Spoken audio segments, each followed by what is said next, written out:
గాంధీ భవన్ ముందు నిరుద్యోగులు పెద్ద ఎత్తున ఆందోళన చేశారు. తెలంగాణలో ఖాళీగా ఉన్న 12,000 health assistant, sanitary health inspector నియామకాలు వెంటనే చేపట్టాలని డిమాండ్ చేశారు.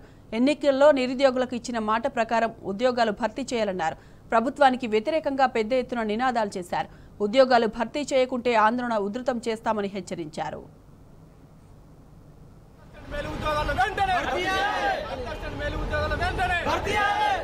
నోటిఫికేషన్ వెంటనే తెలంగాణ రాష్ట్రంలో ఉన్నటువంటి అసిస్టెంట్ మేలు ఉద్యోగాల భర్తీ కోసం వెంటనే అసిస్టెంట్ ఉద్యోగాలు వెంటనే అసిస్టెంట్ ఉద్యోగాలు వెంటనే శానిటరీ ఇన్స్పెక్టర్లు వెంటనే తెలంగాణ రాష్ట్రంలో ఉన్నటువంటి నియామకాలు వెంటనే తెలంగాణ రాష్ట్రంలో ఖాళీగా ఉన్నటువంటి నియామకాలు వెంటనే తెలంగాణ రాష్ట్రంలో ఉన్నటువంటి అన్ని ప్రైమరీ హెల్త్ సెంటర్లో ఉన్నటువంటి అసిస్టెంట్ మేలు ఉద్యోగాలు వెంటనే అసిస్టెంట్ మేలు ఉద్యోగాలు వెంటనే నోటిఫికేషన్ వెంటనే తెలంగాణ రాష్ట్రంలో ఉన్నటువంటి అసిస్టెంట్ మేలు ఉద్యోగాల భర్తీ కోసం వెంటనే అసిస్టెంట్ ఉద్యోగాలు వెంటనే అసిస్టెంట్ ఉద్యోగాలు వెంటనే శానిటరీ ఇన్స్పెక్టర్లు వెంటనే తెలంగాణ రాష్ట్రంలో ఉన్నటువంటి నియామకాలు వెంటనే తెలంగాణ రాష్ట్రంలో ఖాళీగా ఉన్నటువంటి నియామకాలు వెంటనే